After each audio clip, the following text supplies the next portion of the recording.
The following content being described is owned by Toei Inc. and Bandai. I claim no ownership to any of the stuff discussed, and this is an opinionated video. Welcome everyone, this is Mr. Toku. I'm uploading at probably 9:30 p.m., 10 o'clock p.m. because I am insane from planning all day, thinking about what to review, what to talk about, what tier list, what not. And yeah. Anyway, one person like who watched it asked me, "Where's the Kamen Rider tier list since you made the Super Sentai one?" It's coming next year, March, because I need to watch more Kamen Rider. Anyway. We're just gonna get started with the Denshi Sentai Denziman review, the 4th installment of the Super Sentai franchise, a classic, and yeah, is it a classic? We'll find out. Let's get started. So we start with the opening, which is okay. It's I mean it's 80s. It's like so it's basically Denziman, Denziman, which I like that, which is cool. So I think it's a good opening. Is it listenable all the time? Not really, in my opinion. I would skip a few times, but when I want to listen to it, I will listen to it. Anyway, the ending theme is just amazing. I love it. It's like and it's just amazing. It's yeah, just listen to it. Listen to it. You see the name there? That's why I give it to you guys. Gotta listen to it. So this is a little bit of a brief history pack. We're gonna go to this new segment on Mr. Toku if we have a this type of show. It's called the brief history fact. So basically, Battle Fever, Denziman, and Sun Vulcan were part of a trio which Marvel and Toei worked in, which is really okay. Let me pause for a second. Marvel, for God's sake. Yes, it's so cool. I was like, yes. It's so cool. It's just so cool. But so mechs were basically inspired by these Japanese Spider-Man's mech. Leodron, I believe it's what it's called. Anyway, that was just a brief history lesson. So let's move on to the heroes of this show. We're gonna start with Denzi Red, Kage Ippei. Not the best, in my opinion. He doesn't get that much. Really just gets a few focus episodes, and that's it. And this is okay. If I were to talk about how small his rivalry is with General Hedora, like it's literally just in the last few episodes, which is a pretty big spoiler. It's just being a general, but you see that? That's how small it is. It's like an atom small of a rivalry. And this, but he's cool. He's a cool leader. I can give him that. Moving on. Denzi Blue. Omodaigoro. He's okay. He's just Anpan man. But I love his actor. Kenji Oba is fantastic. His reactions are great. His facial expressions in the show are so funny. And really, he's just a great actor. And it did help him boost him up. But still, the Anpan man and him being a little bit loud, like this much loud, a little bit loud, does it gets good for his character, but for me, it was just not. I like more serious type characters. This is why I'm not gonna be a Toku writer. This is why I would make a terrible, edgy Toku mess if I were to write a Toku show. Anyway, move on. Denzi Yellow, Kiyama Jun, that's his name. He's a scientist. He can cook. So basically, you hear that, folks? That's right. That's all I get from him. Nothing. He literally gets nothing. That's what made me mad about him. I did not like him. First, he's loud. He's loud, especially when he's like yeah. But that can just be. But anyway, just nothing. He got nothing. Seriously, like compared to this character, he makes Denzi Yellow. Okay, look, he makes Denzi Yellow look like a cardboard, and he's like a god. He makes so let me use an example. He's a goddamn like a nice chocolate chip cookie, Well, Denzi Yellow is a cardboard as a base and put chocolate chips and call it a cookie. That's what that is. But I love Denzi Green. If I were to do the green tier list, which you'll see on Saturday, the day after Christmas, you'll see what spot he is. It'll be interesting. But I like his character. He has great episodes, just overall, and you know the thing with the police girl, and it was just fun. It was a very good, fun character. Moving on, Denzi Pink, Moe Akira. I play tennis. That's all she does. She plays tennis. For 2 episodes, I think. Like the first 2 episodes, she's like, I play tennis. Fuck Denzi, man. Oh, my teacher was murdered. I'm gonna keep going on there. Wait, people are getting attacked? I'm getting attacked? Oh no, hell no, I'm a Denzi man. That's what she was for the first few episodes of her. That's what she was. It was not bad. It was okay. Anyway, moving on.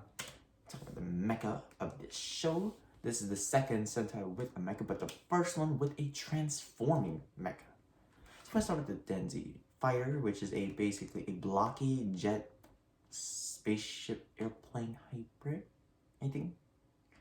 It's a bit weird. It's the 80s, you know, they love their science and stuff, but science fiction, which is cool, but anyway. So Denzi Fighter looks good. Denzin, on the other hand, no. Like you started at a 10 and fell to a 0. Okay? You just went down -9, okay? That's just how it was, okay? And it was not what is this design? You see my mic tier list. If you have, subscribe. I'm just kidding. Yeah. No, it just went. It again starts at 10, goes -9. What the hell? So yeah. Okay, supporting characters. You see how excited I am. They're not a lot, and some of them are not good. Especially this one. I see. Denzi Dog, I see, who's supposed to be the mentor. He's there for a few episodes. Maybe he gives advice. He's just like a sidekick ally type character. But at the end of the show, skip about 30 seconds. Anyway, or 15, whatever. Anyway, he does sacrifice himself to save the Denziman from getting destroyed by Banriki. That sacrifice was very, very heavily impacted in the episode. In the end of the episode, it was a soccer match, and it was in the name of IC, and it was just a huge impact in the show. So I guess I guess that's a good character trait. That's cool. Your sacrifice used for plot. Anyway, for those who haven't watched Denziman and are back, welcome back. And we're gonna keep going on. This is a funny one. So I couldn't really find the athlete club kid pictures. I couldn't find Santa. Yes, there's a kid named Santa. Oh my god, I would have used this picture. I made a meme out of it, but no, we can't. But so I'm just gonna call them the sports club kids, and they were just children who got used to get kidnapped. That's basically what kids are in Togu. Moving on. Then we have Chieko, the officer, the one right here. Chieko. Thing with Green was good. She had comedic moments. But other than that, she was kind of annoying. Again, if I were to use the graph again, she started at a 10. She increased by 1. She went down -9. She went back at 9. Went back down 1. Then went back 0. That's where she is. She's like a roller coaster. You go like, ooh. Yeah. Let's talk about the villains though. This is the most fun part of the review for me because I love the villains of the show. If I remember what villains here, let's be anyway. So let's get started with the villains. Start with the first ones we meet, besides the first monster of the week. Queen and Dorian, the one in the middle. Fantastic villain. Fantastic. Okay, so if I were to judge the 70s to if I were to judge the 80s villains, she would be in the top 5. That's how much I love Queen Dorian. She is fantastic.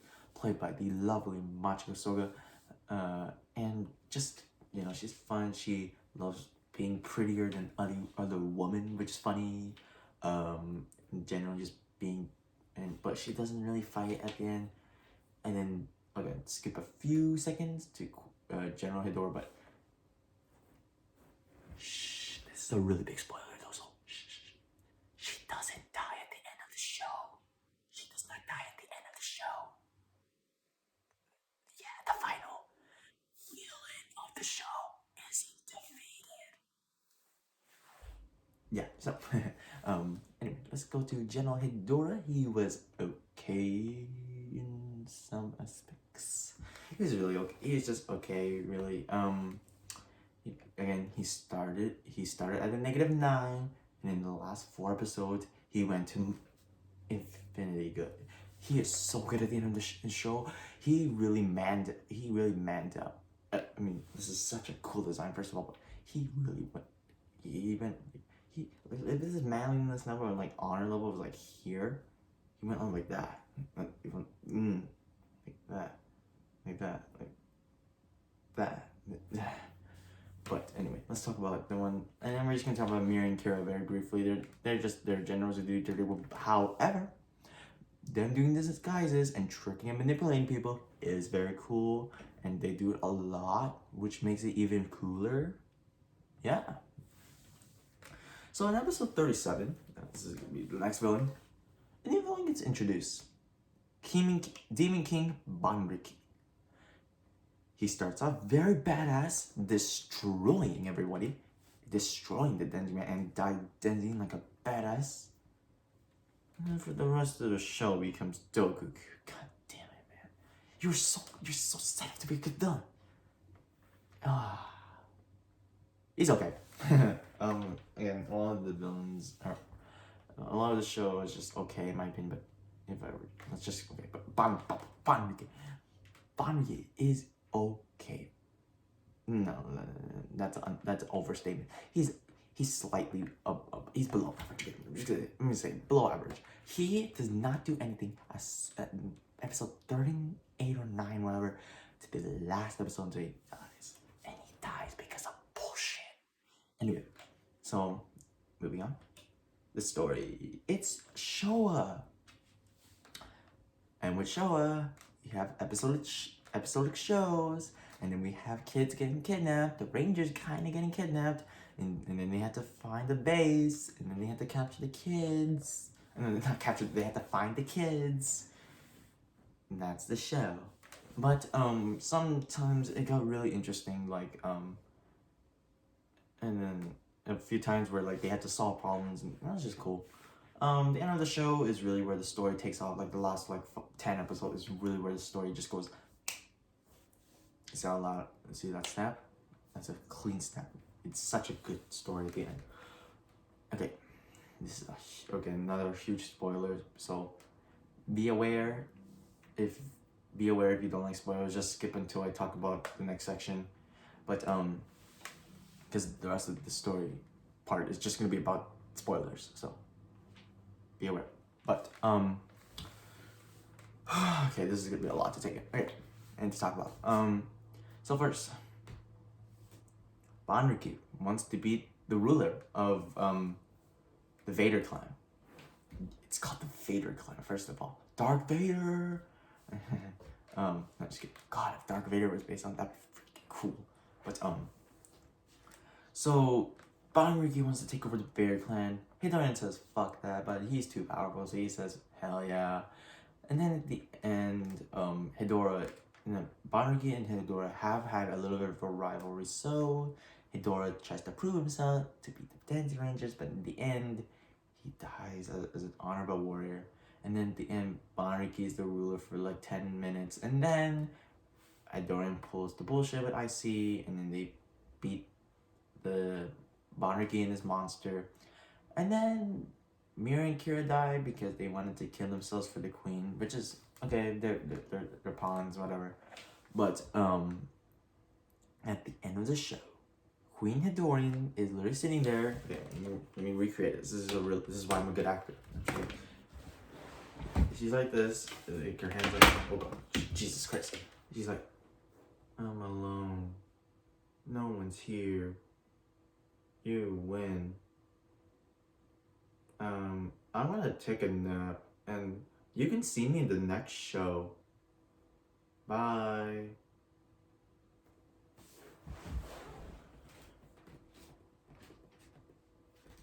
That's literally what she was. That's literally what she did. Anyway, moving. This is gonna be a very long video, so I need to hurry up. Favorite and least favorite episodes. First, the favorite episode, just the one of him, Denshi Green, supposedly dying, and then he doesn't, and then it was really cool to see the problem solving. My least favorite episode was the costume changing ones. I'm not really a fan of those. It depends on the context, but I'm just like, some of the villains were really stupid in this episode. Okay, so I'm gonna explain this in layman's terms. So we have Pink and the villains. So we're gonna use the villains. The villains are like, so we have like, she's like a nun, right? She goes like this. She goes away. She disguised as a sailor lady with her face being shown, and they're like, "Where's the nun?" And then she's like, that way." She's like, "That way," and they're like, "Okay." She goes back, and then she's like, "Have you seen the nun?" It's just no. Is it rewatchable? No. It's a short show. You should watch. I mean, you can actually. It depends if you like watching episodic shows. I'm not a fan of episodic shows, but if you want to, go ahead. And just, it depends on the context, because show is a very difficult story structure to explain if you could rewatch again. So let's move on. So let's just end the video with my ratings of an 8 out of 10. 8 because of the great villains, Denzi Green, some of the characters, and the 2 points for some of the range lacking, like red, yellow, and pink, and the story being a little bit lacking at the beginning and the middle. So that was my review. This is actually one of the longest reviews I've done because I talk a lot, because this show had a lot to talk about. But hopefully you enjoyed it. Subscribe. So first, like my video, subscribe, follow my Twitter, and I'll see you guys next week for the green tier list and Kamen Rider Shin. Actually, no, the green tier list. I forgot to say that. Green tier list and Kamen Rider Shin as a Christmas special. See you there.